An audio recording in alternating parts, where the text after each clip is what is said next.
Les années nous parlent. Cette entrevue a été réalisée dans le cadre du projet Les années nous parlent, un projet financé conjointement par le ministère du Patrimoine canadien et l'Assemblée francophone des retraités et aînés de la Colombie-Britannique.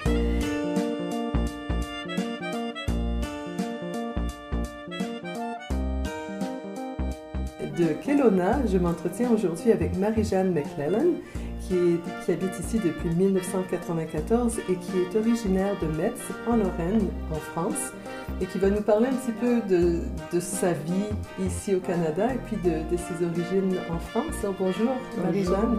Bonjour. Je suis arrivée ici au Canada, comme je vous ai dit, en 1994. La raison est que mon mari a pris sa retraite des forces canadiennes.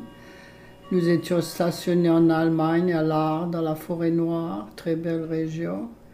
Et puis nous avions l'intention de rester en Allemagne, parce que moi je suis de la Lorraine et nous ne sommes pas loin de l'Allemagne. Et à cause de la situation en Allemagne, quand le mur a tombé, nous avons décidé que ce n'était pas une situation très intéressante pour nous de rester. Point de vue monnaie, etc., nous avons décidé de rentrer.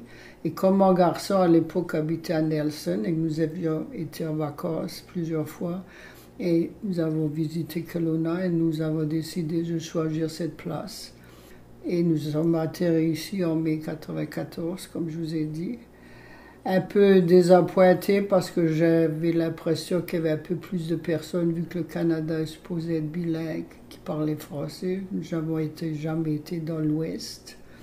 Et j'ai trouvé que ça manquait un peu. J'ai décidé, mon mari qui était anglais, de langue anglaise, parce qu'il a Nouvelle-Écosse, il a appris le français avec moi. Alors son français n'était pas 100%, mais il le parlait comme en France. Il faisait même des blagues, etc. Et j'ai été au centre culturel. Et puis, si je peux être honnête, j'ai pas eu l'impression que j'étais la bienvenue. Parce que j'étais une des rares Françaises, c'était plutôt des Canadiens qui venaient du Québec ou d'ailleurs. Et puis, j'avais l'impression que c'était un petit groupe. J'avais été là, la raison principale, c'était parce que le Paris Match, mes journaux préférés, me manquaient et eux les avaient. Et j'ai été à l'époque, je me suis pas sentie tellement confortable. Ça fait que j'ai arrêté d'y aller. Et puis j'ai resté avec la communauté anglaise. J'ai essayé de faire du volontariat. Je voulais travailler parce que j'ai toujours travaillé. C'était moi la gérante des économas canadiens à l'art pendant 28 ans. Et quand je suis arrivée ici, et je parle 3 langues, l'allemand, le français et l'anglais, et j'ai décidé de vouloir travailler, mais comme j'avais un peu trop de connaissances et puis mon salaire, j'ai pas trouvé de travail. Enfin bref, et sans doute que l'âge aussi, j'avais dans les 50 ans, ça fait que j'ai décidé de faire du volontariat. Et depuis, je travaille pour l'hôpital, la SPA. Je fais beaucoup de volontaires à l'église aussi, je suis catholique. Et puis maintenant, je m'occupe des gens qui ont la démence et l'Alzheimer pour un daycare programme, comme on dit en anglais, pour un programme de jour qui accueille les personnes qui ont des problèmes mentaux. On les occupe, on fait des jeux, un peu d'exercice, j'aide avec leurs idées, etc. Puis ça m'occupe énormément. Le seul regret que j'ai, et souvent quand je travaillais à l'hôpital, il y avait des Canadiens français qui venaient en vacances ou bien qui travaillaient dans les jardins fruitiers. Et il n'y avait jamais personne qui pouvait leur parler parce qu'il n'y avait jamais personne qui parlait le français. Et ça a toujours été une chose qui m'a toujours énormément fait mal, qu'il n'y avait personne qui parlait français. Souvent, on m'appelait le dimanche à la maison pour me demander si vous pouvez venir traduire à l'hôpital. Ça fait que je le faisais, bien entendu, de bon cœur. Et c'est le seul regret que j'ai avec la partie de l'ouest du Canada, qu'on n'a pas assez. On est trop occupé de vouloir essayer d'apprendre le chinois ou d'autres langues aux gens et on oublie de leur apprendre à parler le français. Et ma fille qui habite au Nouveau-Brunswick, je ne sais pas si je peux vous dire ça, qui est complètement bilingue, bien entendu. Elle trouve qu'au Nouveau-Brunswick, en ce moment, ils ont un programme que si vous parlez pas le français et l'anglais, vous ne pouvez pas trouver un travail raisonnable, ce qui n'est pas toujours une bonne idée. Et l'autre chose qui me tracasse en ce moment, c'est que, toujours d'après ma fille, puis je l'ai entendu aux nouvelles aussi, tous ces émigrants qui arrivent, qui viennent de la Syrie, etc., ils essaient de leur apprendre l'anglais, bien sûr, et le français, puis ils refusent de parler, de vouloir apprendre la langue française. Je ne sais pas si vous avez entendu ça aux nouvelles, parce qu'ils ont 300 familles qui habitent sur la base de Gagetown, gendre militaire, et ils ne veulent pas apprendre le français. L'anglais, oui, mais pas le français. Et puis ça me fait un peu peur, parce que je me dis peut-être que la nouvelle génération ne voudra plus parler ou ne pourra plus parler français. Et c'est ça un de mes soucis. Je sais quand ma maman est décédée il y a 10 ans, j'avais des paperasseries qui sont venues de France, qu'il fallait que je m'occupe avec le notaire, etc., etc. Et il n'y avait personne qui pouvait traduire ça, parce que ça, c'est des documents importants qu'il faut être traduits et puis qu'il faut qu'ils soient compris. Il y avait juste une personne à Kelowna qui a pu m'aider, c'est M. Letnick, c'est le MLA de Kelowna, c'est le seul à la mairie de Kelowna qui a pu lire les documents. Autrement, il n'y a personne. Et je trouve ça très triste. Et j'espère que le centre culturel de Kelowna, dont je fais de nouveau partie, va pouvoir avoir un peu... Je sais qu'ils ont des subventions du gouvernement, mais j'ai l'impression que ça va un peu doucement. Il faudrait quelqu'un un peu qui a une poignée de fer là, pour s'occuper de faire un peu apprendre, puis de faire connaissance aux gens de Kelowna et d'ailleurs, comment c'est important de pouvoir parler français. Et qu'est-ce que vous trouvez qui manque comme activité ou comme... Qu'est-ce que vous feriez avec cet argent-là? Moi, avec cet argent-là, d'abord, j'essaierai d'attirer les gens parce que je suis sûre qu'il y a pas mal de Canadiens français qui habitent à Kelowna. Et puis, il y a aussi des Français, il y a des Suisses de langue française, j'en ai rencontré. On n'est pas juste nous. On n'a peut-être pas tellement de Français, puis j'espère qu'avec cet argent-là, ils devraient avoir plus d'activités. Je sais qu'ils essayent, qu'ils font leur possible. Lucie, Nicole, tout ça, je suis sûre qu'elles font leur possible. Mais je vois quand je vais au petit déjeuner que nous avons une fois par mois, si on est à 15-16 personnes, c'est beaucoup. Puis j'ai parlé à plusieurs qui sont institutrices. Ils m'ont dit qu'ils essayaient d'avoir des pièces de théâtre, des sorties. Ça, c'est très important, vous savez, d'occuper les gens, les faire se rencontrer. Et je pense que peut-être, éventuellement, peut-être qu'on n'a pas les bonnes personnes, je ne sais pas. Je ne peux pas vous dire. Moi, personnellement, je trouve qu'il n'y a pas assez d'activités pour les Canadiens français. Et l'autre problème, c'est que j'ai l'impression qu'ils restent ensemble, qu'ils ne veulent pas se mélanger, qu'ils ne veulent pas se mélanger trop. Alors, est-ce que vous trouvez que depuis 1994, quand vous êtes arrivé, il y a eu des progrès quand même dans la francophonie? Oui et non. Non, je pense qu'il n'y en a pas eu énormément, parce que ça fait quand même 22 ans, hein. Et j'ai trouvé qu'en 22 ans, je trouve qu'il n'y a aucun magasin, je ne veux pas dire qu'il doit y avoir des signes en français partout, parce que maintenant avec la minorité, etc., mais je trouve qu'il n'y a pas assez d'efforts qui sont faits pour qu'il y ait, surtout dans les lieux publics comme la mairie, les hôpitaux, il n'y a pas assez de programmes pour essayer de parler la langue française. Je ne sais pas qu'est-ce que c'est le problème dans l'ouest du Canada. Vous, peut-être, en étant à Victoria, c'est quand même la capitale.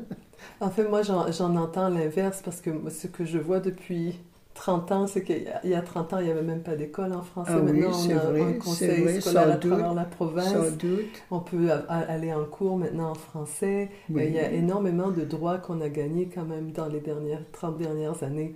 Je ne dis pas qu'il ne reste rien à faire, mais on est parti vraiment de tellement rien. Et je pense que c'est ce qu'on oublie souvent surtout quand on vient de l'Est, on se dit, bon, il n'y a pas ça, il n'y a pas ça, il n'y a pas ça, mais il y a 30, 40 ans, il y avait rien pratiquement du tout. rien. Oui, vous avez sans doute raison. Moi, je le vois à mon niveau personnel. Je parle pour moi. Hein.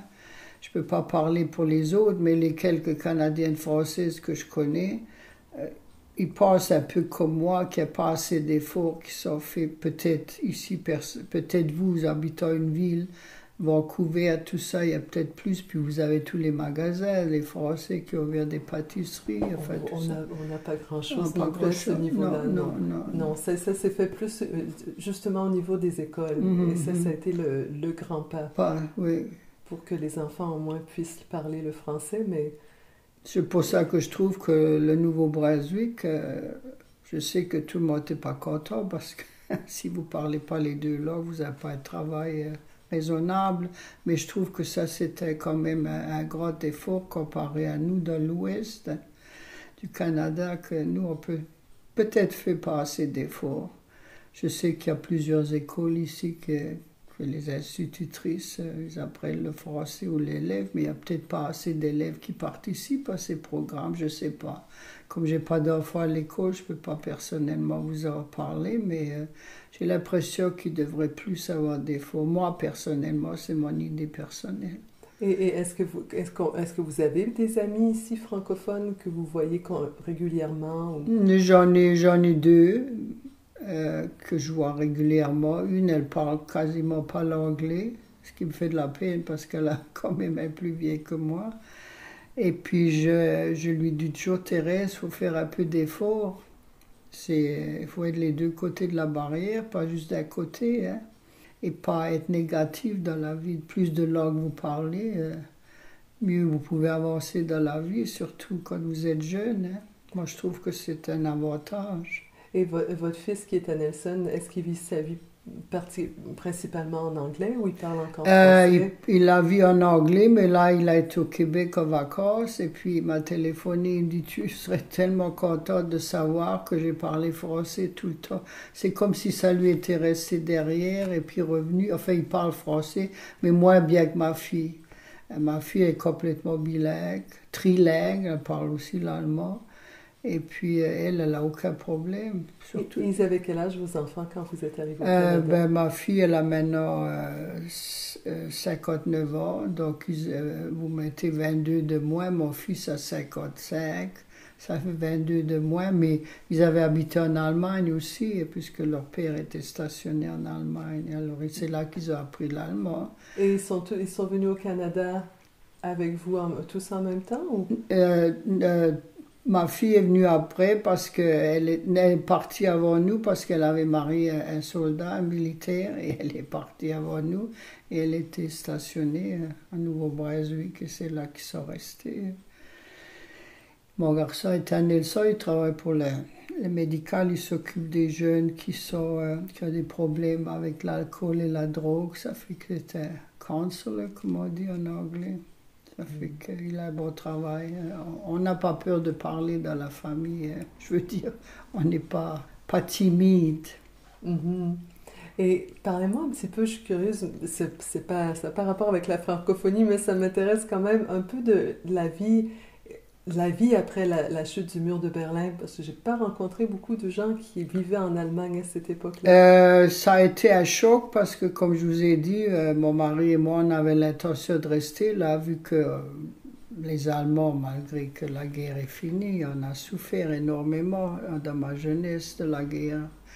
Et puis, mais on a décidé de rester en Allemagne parce que les Allemands sont déjà très ordonnés, un peu comme les militaires, et puis très propres en général. Tout marche à la baguette chez eux. Et puis l'Allemagne, c'est un pays qui a pas mal remonté, hein, comparé aux autres pays européens. Et quand le mur a tombé, je crois que c'était en 86 ou 84, 86, le mur a tombé. Et là, tous les Allemands de l'Est qui étaient de l'autre côté du mur, on les a accueillis à bras ouverts. Hélas, c'était des gens qui avaient vécu et travaillé pendant communistes, comme on dit. Et ils n'avaient pas aucune idée de ce que c'était de travailler à des heures régulières. Si on leur disait pas quoi faire, ils ne le faisaient pas. Moi, je me rappelle, j'avais ma coiffeuse en Allemagne. Elle avait décidé de prendre une jeune fille qui arrivait de l'autre côté parce que les Allemands leur avaient demandé, comme nous on fait maintenant avec les immigrants, d'aider. Et ça fait que chacun a aidé, a essayé d'employer des jeunes. Et elle avait employé une jeune coiffeuse et elle travaillait quelques heures, madame. Elle m'avait raconté ça, elle me dit, puis elle disait, oh, maintenant c'est le temps d'arrêter pour la pause café. Et puis si elle lui disait pas, il faut aller laver les cheveux, il faut balayer, maintenant partez, elle le faisait pas. Vous savez, c'était des gens qui avaient tellement l'habitude que l'on dit quoi faire, qu'ils n'avaient aucune idée, aucune décision à prendre à eux-mêmes.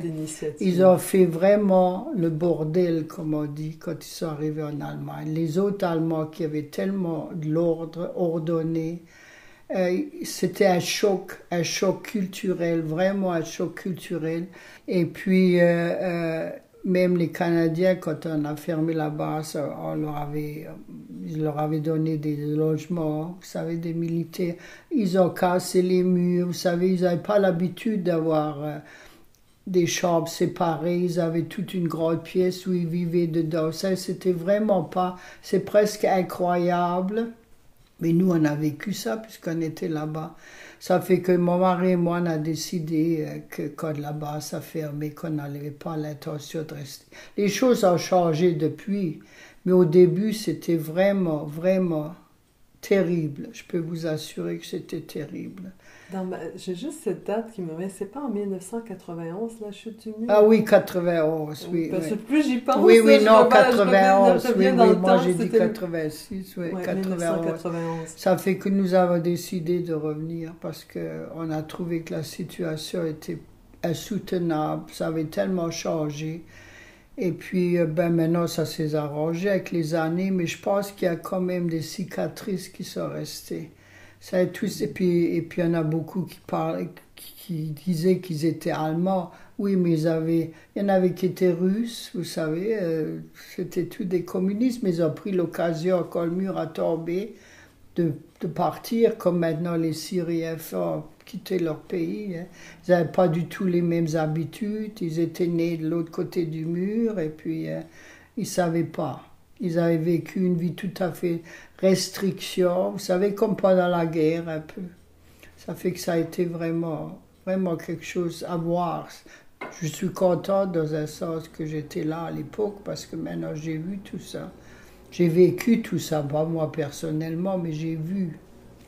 C'est comme Tchernobyl, j'étais en Allemagne quand il y avait Tchernobyl. Je me rappelle, on n'avait pas le droit de manger les légumes qui étaient plantés dans les jardins, vous savez, tout ça. Hein. C'était des choses terribles qui sont arrivées en Europe. C'était les choses les plus importantes, les plus tragiques. La chute du mur et Tchernobyl. Ça a affecté énormément, puis il y a beaucoup de gens qui ont eu le cancer, hein, qui ont encore maintenant des maladies respiratoires, etc. Moi, j'ai un peu d'asthme, je me demande si c'est pas de ça que j'ai apporté. Vous savez, on n'était pas loin, hein, tout ça venait. Hein. Les distances en Europe ne sont pas comparables à ceux du Canada. Nous, mon mari et moi, on faisait 3-4 pays dans une journée. On allait de la France en Suisse, de la Suisse au Liechtenstein, en Autriche, puis on revenait à la maison, on faisait ça dans une journée. On ne peut pas comparer les distances. Et quand votre mari... En fait, vous l'avez rencontré où, votre mari? Oh, je l'ai rencontré en France, il était stationné à Metz. Il y avait une base à Metz. Enfin, pas la base, mais les bureaux principaux des forces canadiennes étaient en France, à Metz. Et c'est là que je l'ai rencontré. Et il était originaire de quelle province? De la Nouvelle-Écosse. Et quand il a eu l'idée de revenir au Canada, est-ce que vous connaissiez un peu le pays? Pas du tout. C'est ma première fois que je partais de la maison. J'étais très jeune. Et puis, mon premier transfert, c'était à Montréal. J'ai habité à Montréal 1 an, puis mon mari était dans les casques bleus. Alors, il est parti en Égypte, parce qu'à l'époque, il y avait des problèmes en 1956 en Égypte. Alors, il est parti là. Et moi, comme j'ai commencé à tomber malade, j'avais le mal du pays. docteur a recommandé que je retourne en France. Alors pendant mon mari était en Égypte, moi je suis partie en France. Et quand il avait fini son transfert en Égypte, il a demandé s'il peut de nouveau retourner en France. Et là, on lui a dit oui. Ça fait qu'il est retourné en France. Puis là, on était à Marville. Je ne sais pas si vous connaissez, vous avez entendu parler de Marville. C'était une base de l'Air Force, aussi canadienne. Puis là, on était à Marville. Puis de là, on est venu au Canada. On habitait à Halifax. On a fait pas mal de bases, et puis on est retourné en Allemagne, et puis on est revenu, puis on est retourné en Allemagne. Finalement, on est resté en Allemagne. Pendant plus combien d'années? 28 ans. Pour finalement retourner au Canada. Finir votre vie au Canada. Ici, en Colombie-Britannique, ce que j'aurais jamais pensé. Et vous n'avez jamais, comme vous aviez le mal du pays, bon, ça fait longtemps, mais... je l'ai toujours. Oui, c'est ce que j'allais vous demander. Vous avez, depuis que votre mari est décédé, vous n'avez pas eu l'idée de retourner en France? J'ai encore mes soeurs, mon frère, toute ma famille. J'ai aucune famille de mon côté ici au Canada, à part mes enfants, bien entendu. Oui, j'y ai passé et puis je me suis dit, je pense que c'est plus pareil, les choses ont changé. Je me sens un peu... Je suis entre deux murs, vous savez. À côté, c'est triste quand on est comme ça, parce qu'on n'est vraiment plus chez soi, et on n'est plus chez soi ici non plus. Je me sens pas ici chez moi, et je me sens plus chez moi. C'est difficile à expliquer, je ne sais pas si vous comprendre. Je pense que tous les gens qui vivent dans un autre pays peuvent comprendre. On a toujours l'impression qu'on n'est pas chez nous ici. Moi, je dis toujours chez nous quand je parle de la France. Quand je parle à quelqu'un, je dis chez nous. Et quand je suis là-bas, je dis chez moi. Parce que chez moi, c'est ici maintenant. Mais chez moi, c'est toujours en France. Je suis très cocorico. Donc le cœur est encore en France, mais vous continuez de vivre ici. Oui, puis je finirai sans doute ma vie ici, que voulez-vous. Que je commence à retourner chez nous maintenant. Ma mère voulait toujours que je sois enterrée en France. Elle a toujours dit à ma fille, si ta mère elle meurt, je veux qu'elle revienne chez nous. Mais je pense pas. Mais en tout cas, c'est comme ça. C'est dans la famille. Je pense peut-être parce qu'on a énormément souffert pendant la guerre. On est très patriotique dans ma famille. Et puis, on a énormément souffert. Et moi, j'étais petite à l'époque, mais ma maman, je sais qu'on a tout perdu. On a presque atterri dans les camps de concentration. Mon papa faisait partie de la résistance. Pendant 5 ans, on ne l'a pas vu, on ne savait pas où il était. Parce qu'il n'a pas eu le droit de nous dire où il était, en cas que les Allemands. Puis les Allemands sont venus un jour frapper à la porte parce que ma maman écoutait la BBC pour écouter le général de Gaulle qui était en Angleterre, qui donnait des nouvelles. Et quelqu'un, des gentils Français, l'ont rapporté aux Allemands. Et puis on lui a dit de prendre une valise, moi et puis mon petit frère qui avait 18 mois. Puis on ne savait pas où on allait atterrir. On nous a mis dans un train de marchandises. Et puis on ne savait pas où le train allait arrêter. Et quand le train s'est arrêté à Avignon, dans le sud de la France, ils ont ouvert les portes parce qu'il y avait plusieurs personnes qui étaient mortes dans le train. Et puis ma maman a pris moi et mon frère, laissé les valises, on s'est sauvés à travers les champs. C'est comme ça qu'on a atterri à Avignon. Et on a resté là pendant toute la guerre. Et puis mon papa nous a retrouvés. Et puis il est venu nous chercher. Puis grâce au prêtre du village, près d'Avignon, ma maman a été frappée à la porte du presbytère. Elle a dit qu'il y avait 2 petits, pas de place où aller. Il nous a trouvé un petit logement et puis on a passé la guerre comme ça. Ça fait qu'on a vécu des moments terribles. Et puis ma mère a perdu son frère. Sa sœur a été prise par la Gestapo. Elle a été envoyée pour travailler en Allemagne à 18 ans. Il lui a fait arrêter ses règles, etc. parce qu'il ne voulait pas avoir de saleté. Alors elle n'a jamais eu d'enfant, la pauvre, quand elle est revenue. Et en tout cas, c'est pour ça que moi je suis très française. Les Allemands, le temps a passé, mais il y a encore toujours cette petite Puis j'ai des voisins qui sont allemands en plus de ça. Très allemands. Mais en plus, vous avez vécu en Allemagne quand même longtemps. Oui, c'est pas grave. Tout ça, c'est du passé. Il faut oublier. Ben, je veux pas oublier. Pas pour moi personnellement. J'ai raconté tout ça à mes enfants, ils savent. Parce qu'on ne doit pas oublier. C'est comme M. Trudeau était dans les camps de concentration, là, il y a, la semaine passée, je ne sais pas si vous avez entendu. Et puis il a dit, il ne faut pas oublier. Ben, c'est vrai, il ne faut pas oublier. Faut pas oublier pour la mémoire de ces gens-là. Puis il y a des gens, vous leur racontez, vous ne croyez pas. Ils ne croient pas que ça a été possible qu'il y a des gens qui ont fait des atrocités pareilles. Puis c'est vrai, c'est arrivé. Ma mère pourrait vous le dire, la pauvre, si elle était là. Puis mon père aussi.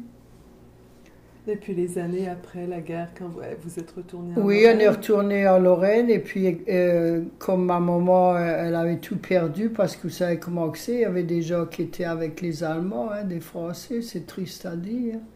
Ils nous avaient tout pris dans l'appartement, on n'avait plus rien, on n'avait plus d'argent, plus de vêtements. Ma mère a vu des voisines qui se promenaient avec ses habits dans la rue. Mais mes grands-parents qui avaient un commerce, qui avaient un restaurant, un hôtel, ils étaient restés, eux.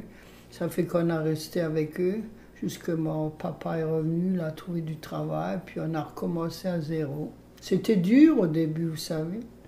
Très dur de recommencer tout, hein. Ça, j'ai beaucoup de respect pour mes parents, hein, parce qu'ils nous ont bien élevés, et puis on n'a jamais manqué de rien. Même ma maman, elle a travaillé dans les champs pendant la guerre pour pouvoir nous nourrir, mon frère et moi. Hein. Puis moi, j'étais toute petite, j'avais 4 ans, mais je gardais mon petit frère qui avait dit aujourd'hui, elle serait punie par la loi. J'avais un ami comme ça qui gardait à peu près du même âge, et quand il gardait son petit frère, de temps en temps, il l'enfermait dans la cage à lapin. Puis moi, vous savez ce que ça passerait pas. Moi, ce que j'avais fait, ma maman, mon petit frère avait soif, puis elle nous avait laissé une bouteille de vin, parce que le vin ne manquait jamais en France, surtout dans le sud. Hein. Alors elle a dit, touche pas à la bouteille de vin, mais quand il a commencé à pleurer qu'il avait soif, lui et moi, on a bu la bouteille de vin. Quand ma maman est rentrée, mon frère était couché par terre, elle croyait qu'il était mort, mais il était sous, était malade, on était malades tous les deux. Hein. Oui, j'en ai fait pendant ma jeunesse, mais en tout cas, c'est tout des bons souvenirs quand même, malgré tout ça. Hein. C'est des choses qui restent. Hein. Alors, c'est ce que vous amenez au Canada, c'est ce petit bout de France. Ah oui, moi, oui.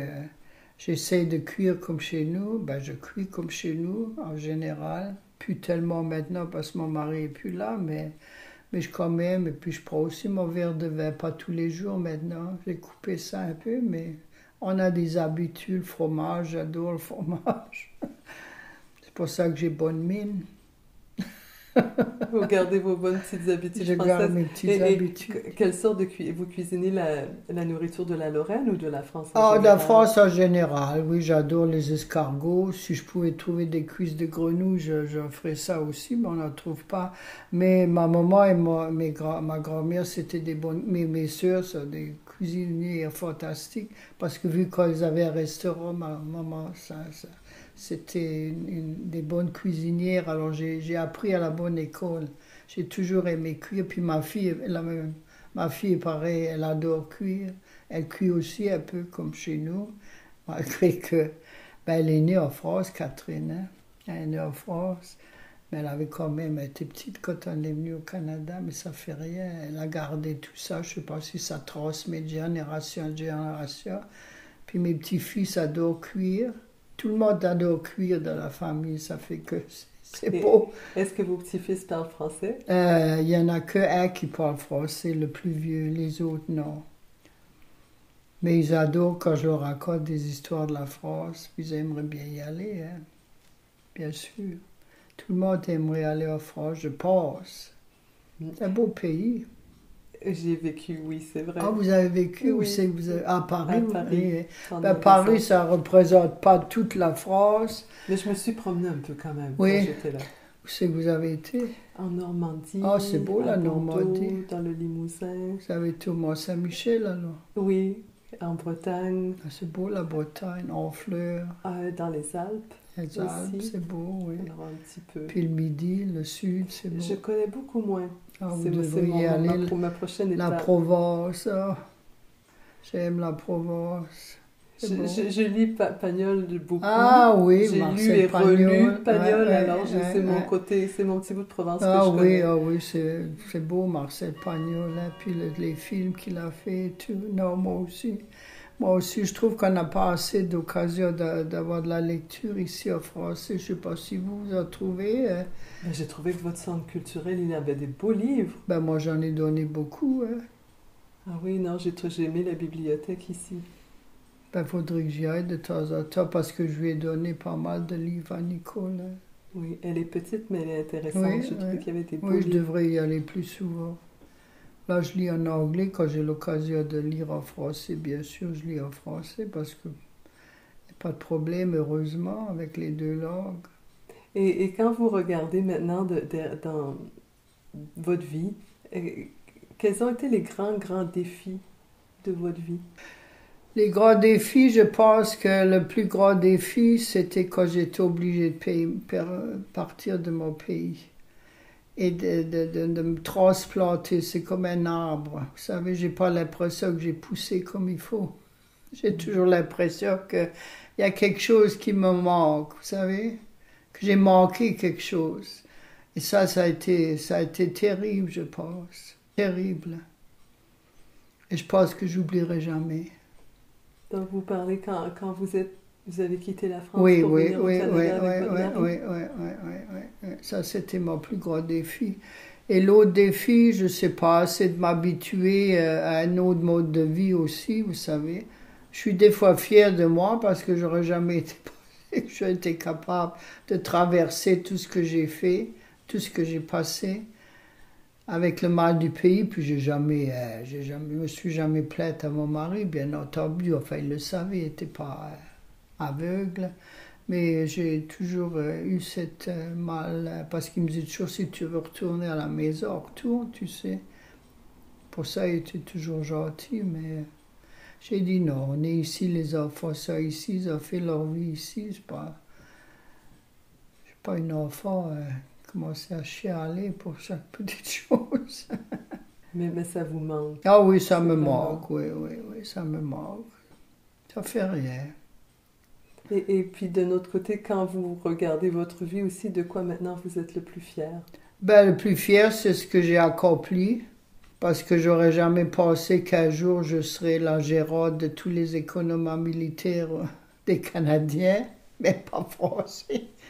Et puis, vous savez, c'est pas facile d'avoir un peu de contrôle sur tous ces militaires, parce que vous avez tous les grades, le général, le colonel, etc., qui viennent faire des achats. Dans les magasins, j'ai rencontré M. Trudeau, j'ai rencontré Kim Campbell, j'ai rencontré pas mal de gouverneurs généraux du Canada. Je suis très fière de ce que j'ai fait, dans le fond. Oui, ça a été une grande satisfaction, oui. Puis d'avoir mis un pied au Canada et puis de faire ce que je fais. Vous savez, du volontariat et puis d'être pas mal reconnu dans un sens. Je ne veux pas dire que je suis reconnu comme quelqu'un d'important, mais je suis quand même reconnu et apprécié, je pense. C'est ça qui est une de mes plus grandes réussites, je pense. D'avoir accompli des choses que j'aurais jamais cru être capable d'accomplir. Alors, votre plus grande peine et votre plus grande joie proviennent de la même situation finalement. Voilà. Ça s'est intéressant. rencontré. Les deux se sont rencontrés. Ils se sont mélangés. Et j'espère que ma vie va continuer comme ça, que le bon Dieu me donnera encore un peu d'années à vivre, de pouvoir continuer à marcher sur le droit chemin et puis faire ce que je fais. Et je pense qu'il me donne un coup de main. Je ne sais pas si vous êtes catholique ou religieux, mais moi je ne suis pas fanatique. Mais quand même, je pense qu'on a besoin de ça dans la vie pour aider à supporter. Ma mère dit toujours, c'est une valise qui est trop lourde à porter, il va t'aider à la porter. Tu ne peux pas la porter tout seul. Puis c'est vrai ça. Des fois, on se demande comment je vais être capable de faire tout ça. Puis tout d'un coup, pof, tout s'arrange. pas tout, mais beaucoup de choses. Hein. Merci Marie-Jeanne On vous en pour prie. cet entretien.